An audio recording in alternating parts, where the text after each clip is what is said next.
Hello, welcome to Victory News. It's Wednesday, October the 16th, 2024. I'm Greg Stevens along with Fiora Hernandez. Mike Garofalo and Tim Fox are both on assignment. These are the stories that we're watching for you right now. Illegal special interest immigrants are worrying U.S. Customs agents, and the Colorado Catholic Conference has released a list of voter values to remember at the polls this November. Is your church engaging members to vote? Ahead, we'll talk with wallbuilders.com President Tim Barton about why Christians must exercise their right to vote. But first, let's go to Fiora Hernandez with our headlines. Fiora. Thank you, Greg. Another contentious interview for Donald Trump, this time with Bloomberg News editor-in-chief John Micklethwait at the Economic Club of Chicago on Tuesday. Among many topics, Trump's plan for the economy. Micklethwait claimed it would decrease the value of the dollar and drive up debt and inflation. If I'm elected, the dollar is so secure, your reserve currency is the strongest it'll ever be. And you said, President Trump, at the moment there is a thing called the Trump trade in the markets. Do you know what that is? The Trump trade is very simple. People are betting that your policies are going to drive up debt, they're going to drive up inflation, so they're going to drive up interest rates. Are the investors wrong?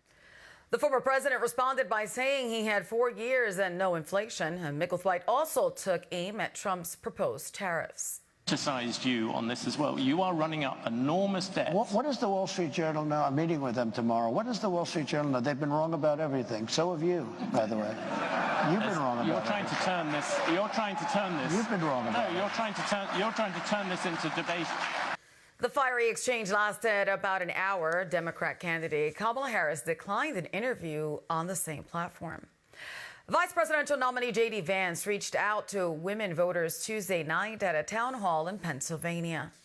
This is a really important night because as moms go out and when they do go out and vote, and I have to say the vast majority of conservative women of faith are not voting. Most aren't even registered to vote. And thousands of moms in Hispanic and Black communities are voting against their values every election and not even realizing it. And when they do go out and vote and they look at that ballot, they're like, who are these people? Hence, Moms for America invited both the Republican senator from Ohio and Democrat vice presidential nominee Tim Walz. Only Vance agreed to show up. Here is a story of his wife talking to Donald Trump about J.D. getting into politics. Anybody knows my wife, it's like the perfect Usha answer. It's a very diplomatic answer. She's like, well, sir, you know, my husband really loves public service. We love the state of Ohio, and I'm just really thrilled to be able to help him out where I can. And Trump looks at her and goes, yeah, my wife hates it too. The senator also took a number of very serious questions from moms. My family and I were trapped for 5 days living the nightmare of Hurricane Helene. Oh, wow, I'm so sorry. Thank you. Appreciate it. FEMA was nowhere to be found the first week and has done almost nothing. So my question is, what will the Trump-Vance administration do to restructure FEMA and to rebuild Western North Carolina? Yes, ma'am. First of all, I'm sorry that it happened, and I'm sorry, most importantly, that your government didn't do its job in response to it. Vance went on to say he thought FEMA's current leadership needs to be fired. Vice President Kamala Harris assured listeners during a friendly town hall iHeartRadio interview with Breakfast Club host Charlamagne that she will be elected president on November 5th. This is a margin of error race. It's tight. I'm going to win. But it's tight. Perhaps the most pressure she got from Charlamagne was on the border and her repetitive talking points, which she explained this way. Reality is that there are certain things that must be repeated to ensure that I have everyone know what I stand for and the issues that I think are at stake in this election. And so it requires repetition. The exchange lasted for about an hour and included a pastor and Black business owners, as well as questions from listeners. Harris also talked about looking into reparations and her plans to deal with police brutality and racial discrimination. Greg. Well, a big U.S. Senate debate last night in Texas as Democrat Colin Allred and Republican Ted Cruz faced off over the issues. Among the topics covered, the economy, border security, and abortion. When it comes to the high cost of living, the sitting Texas Senator Cruz tried to tie Allred to the current Biden-Harris administration. Inflation has in particular been exacerbated by Kamala Harris and Colin Allred's war on energy and oil and gas in Texas. Understand, over and over again, Joe Biden and Kamala Harris put executive orders in place to hurt energy. And as for border security, a bill for $20 billion for 1,000 new Border Patrol agents, for more immigration judges, more asylum officers to help us deal with the backlog. I wanted to make sure we pass that. When I'm in the Senate, we will. And we'll also fix our broken legal immigration system. Senator Cruz has had forever, and he's done nothing to solve this problem. Then Senator Cruz fired back. I worked hand in hand with President Trump to secure the border, and we achieved incredible success. We produced the lowest rate of illegal immigration in 45 years. Cruz went on to say Joe Biden, Kamala Harris, and Colin Allred deliberately opened the border, and Texas is paying the price. Fior? Approximately 1/3 of surveillance cameras along the U.S.-Mexico border are not working. And according to Newsmax, an internal memo indicates it is significantly impacting Border Patrol operations. The issue affects about 150 of the 500 cameras mounted on towers along the southern border. Outdated equipment and long-standing repairs are said to be the main causes of the problem. The Federal Aviation Administration is responsible for maintaining the system, but is allegedly facing internal issues that have delayed camera repairs. The camera system is in use since 2011, helps monitor vast areas of the U.S.-Mexico border without needing agents. But with 30% of the cameras being down, there are large blind spots. The Border Patrol is reportedly considering replacing the FAA with another contractor to provide better support.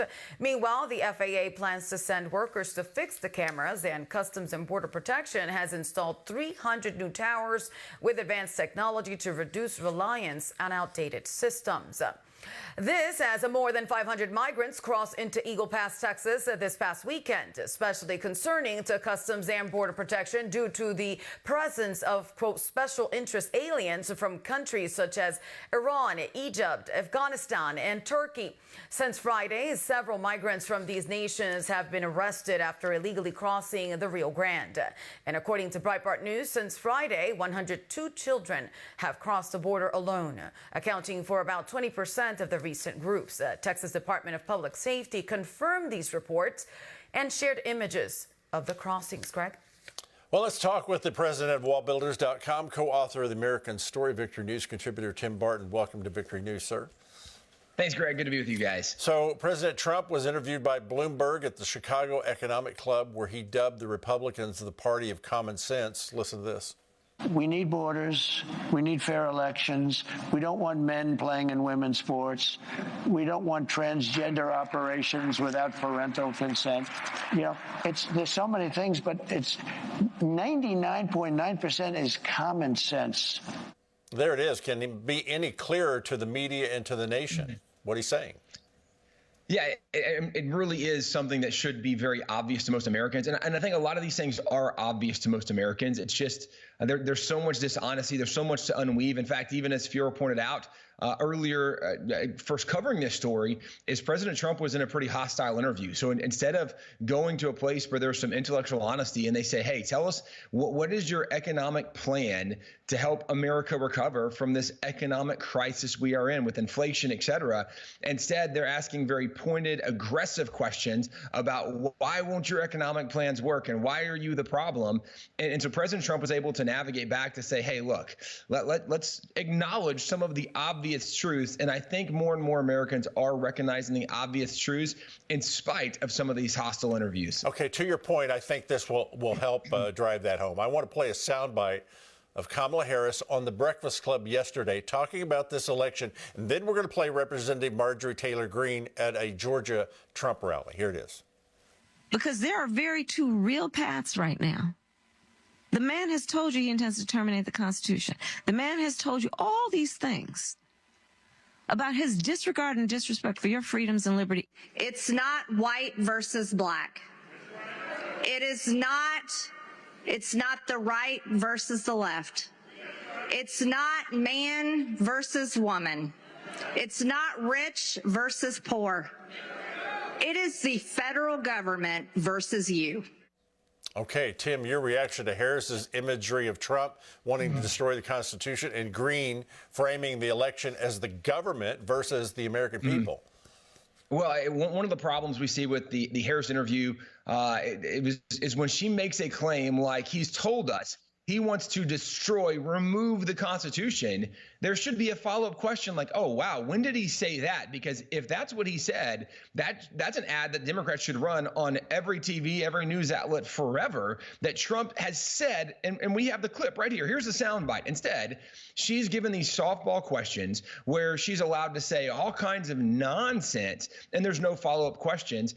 And so part of where even you see someone like a Marjorie Taylor Greene acknowledging there's a federal government against the American people, I would say it's really a operation, a mechanism where there's a lot of people in power, and some of those are in federal government, some of those are in agencies, but there is a group of people that want to maintain power and are very aggressive and oppressive, and they're trying to turn us against each other so they can maintain control. It's what was known as the deep state. Right. When President Trump first ran, he was going to drain the swamp. The swamp is still alive and going strong. All right, we're under a minute here. I want to get this question because we're just under 3 weeks for the election. Fulton County, Georgia Superior Court Judge Robert McBurney stopped a planned hand count of ballots that will happen on election night, ruling Tuesday it would create administrative chaos. Quote, if poll workers were required to handle millions of ballots, Tim, when did counting ballots become complex and difficult?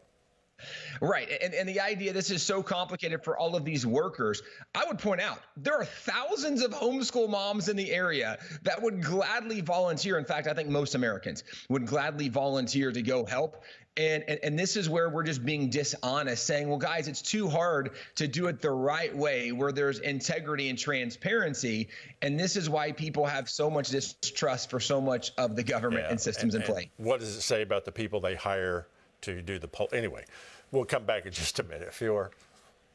Greg, the Supreme Court of the United States declined to hear celebrity lawyer Michael Avenatti's request to overturn his 2022 conviction for identity theft and misappropriating nearly $300,000 intended for a former client, adult film star Stormy Daniels. Newsmax reported it was the second time Avenatti was denied an appeal in the criminal conviction after he was sentenced to 4 years incarceration in the case.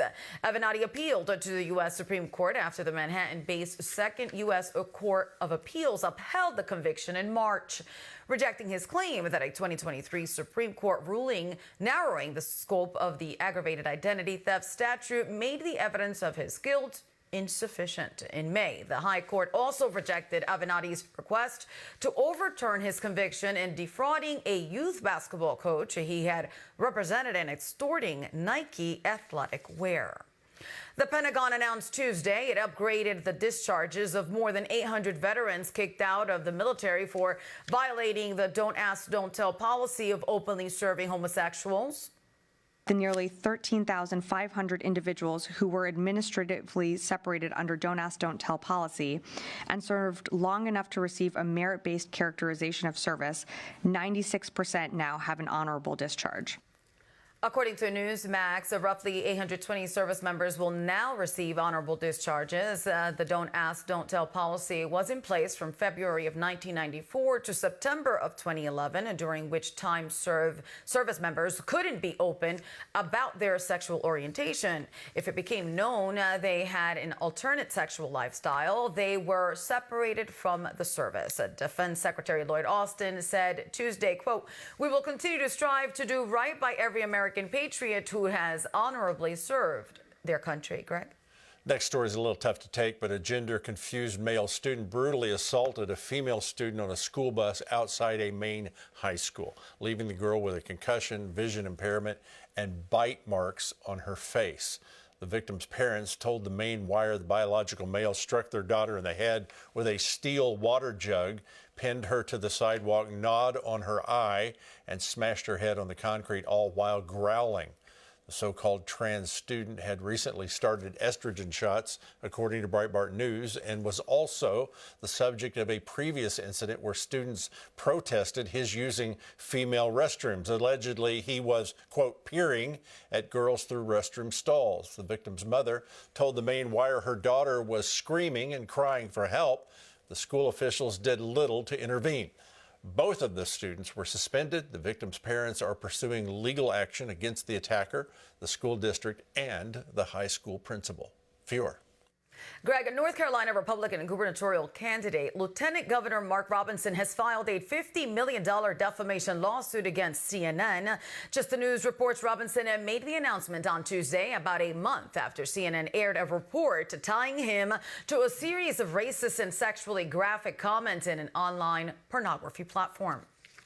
I said at the very beginning, what this amounts to is, to quote Clarence Thomas, this is a high-tech lynching on a candidate who has been targeted from day one by folks who disagree with me politically and want to see me destroyed. The suit filed in Wake County Superior Court alleges the cable news network intentionally defamed him. Greg?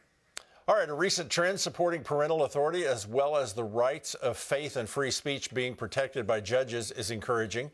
As reported by Washington Examiner recently in Virginia, French teacher Peter Flaming was awarded a $575,000 settlement after he was fired by the West Point School Board for refusing to refer a student to a student's using pronouns that differed from their biological sex. And just last month in Pennsylvania, a federal district court ruled against the Mount Lebanon School District and in favor of parents being informed and having the right to opt their first grade children out of lessons on so-called gender identity. A key contributing factor to these victories is elected and appointed judges who follow the Constitution. Perhaps we should remember these stories as we head to the ballot box in just 20 days.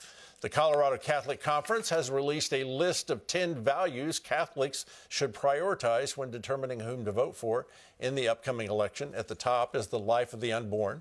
The bishop stated, quote, human life must be protected at all stages from conception to natural death. The list includes with marriage and family, life followed by religious liberty, which they described as being, quote, rooted in the dignity of the human person, including freedom of conscience and expression. The bishops contend a theologically sound moral framework enables Catholics to vote accordingly and hold leaders accountable. Joining us again is wallbuilders.com President Tim Barton. Tim, the Colorado Catholic Conference raised many important Christian values that it should inform your vote. Your reaction to them placing protecting the life of unborn boys and girls as number one? I think it's great. I think it's something that, first of all, as an American, looking back what the founding fathers did, when they talked about the idea that we have these inalienable rights, and among them are life, liberty, and the pursuit of happiness. The founding fathers put life as the most fundamental issue of your inalienable rights, because if you're not alive, none of your other rights matter. It starts with your being alive, and I think this is pretty consistent. If you go back even in Genesis, where in the beginning God, well, the acknowledgement of God might be religious liberty, which they had number two, but we could argue maybe that should be first. However, the next thing God does is God creates, and one of the things God creates is life.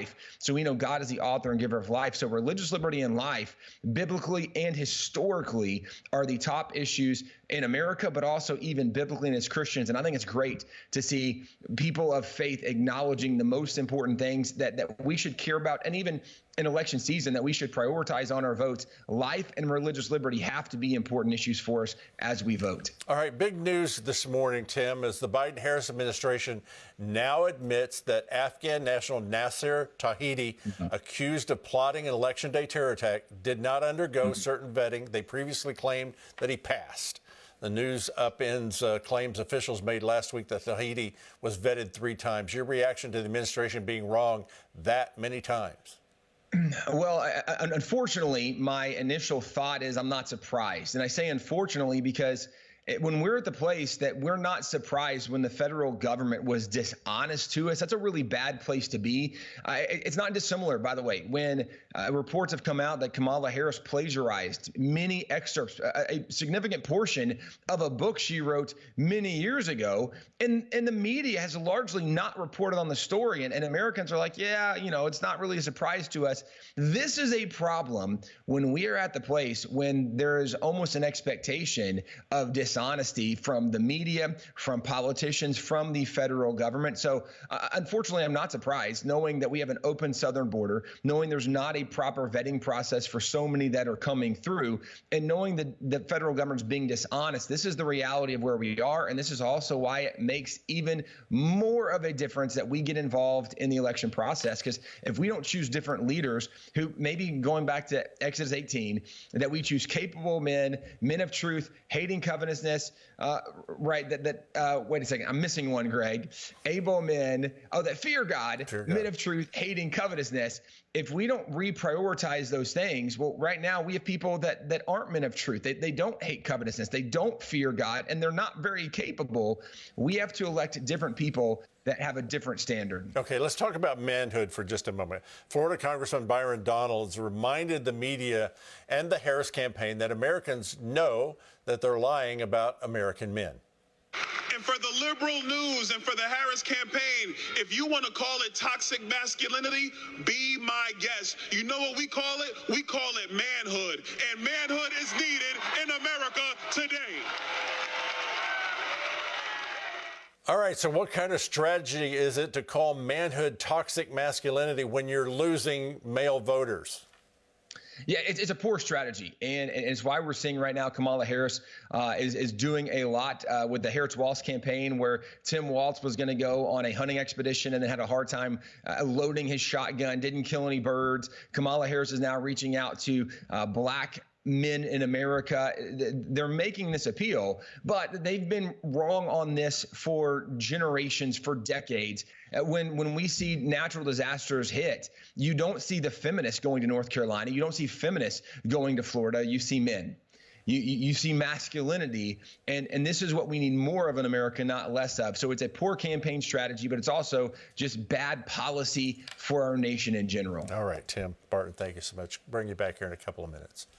Fewer. Greg, Israeli Prime Minister Benjamin Netanyahu said Tuesday that there would be no ceasefire deal if there was no stopping Hezbollah from rearming and regrouping.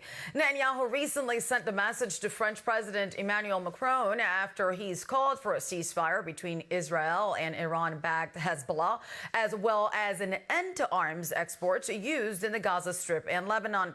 Meanwhile, the Biden administration has warned Israel that either it increases the amount of humanitarian aid it is allowing into Gaza within the next 30 days, or it could risk losing access to U.S. weapons funding.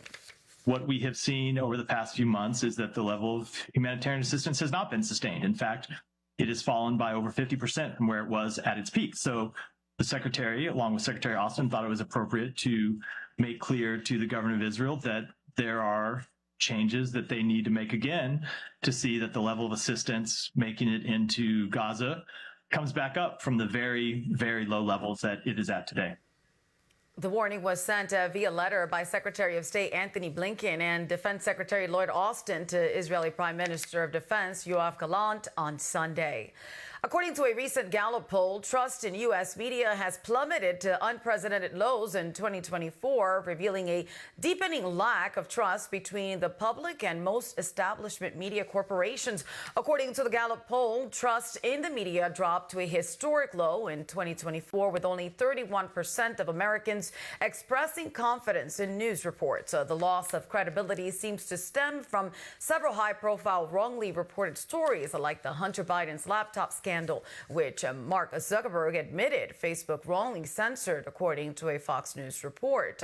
Social media everywhere has played a significant role in weakening trust in traditional news programs. Also, according to Gallup, the record low trust level in U.S. media exposes the issues of apparent reporting bias, aggressive politics, and the invasive competition of social media access. Greg?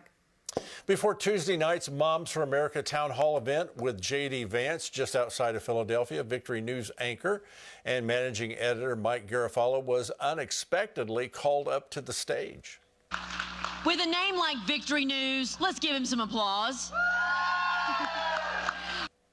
A divine opportunity to share Victory News and Flashpoint before an audience searching for news and information they can trust, aligning with their faith and their values. Mike detailed the way we cover news from a Christian perspective and challenged the audience to compare Victory News and Flashpoint with left-leaning news outlets, specifically during this election cycle. I'm challenging you once a week to try to watch and see what the rest of the public is hearing. And perhaps that's why the polls show things neck and neck. And if they were hearing the real truth, it might not be the case.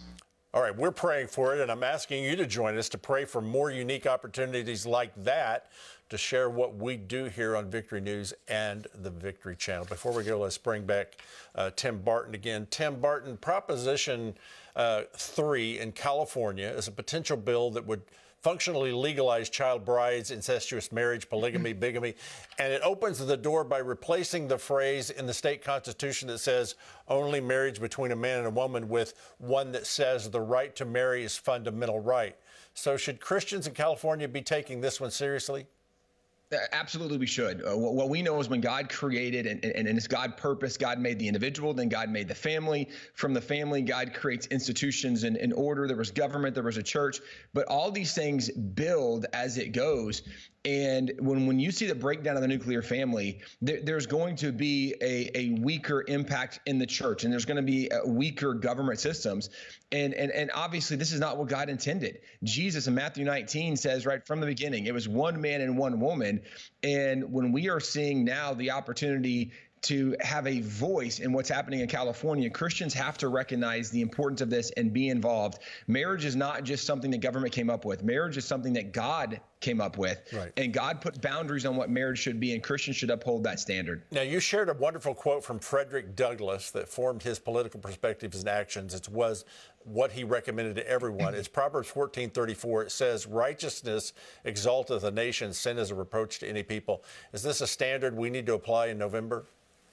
Yeah, unquestionably. This is one of the verses that Christians should memorize. This should be one all over your house. Righteousness is what exalts a nation. As much as we can care about economic policies and immigration policies, and there are biblical principles surrounding those, the most important thing is righteousness. Make sure you vote, and make sure you vote for righteousness this election season. Amen. Tim, thanks for the good work you do at wallbuilders.com and spending time with us today. Thanks for being here. Thanks, Greg. My pleasure.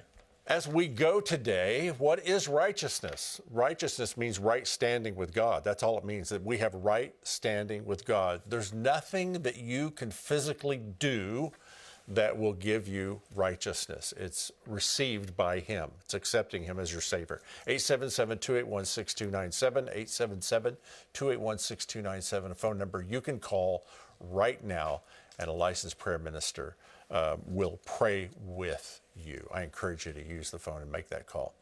Our thanks to Tim Barton, and especially you. Thanks for joining us today. We're going to be back at 5 Eastern, 4 Central with Media Research Director Eric Shiner. He'll be here. And Discovery Institute Director Dr. Carrie D. Ingram. So make sure you join us then as well. We say this every day, and it's true. The world reports the problem, and so do we. But we do something else. The Victory Channel brings you the answer. Whatever is born of God overcomes the world.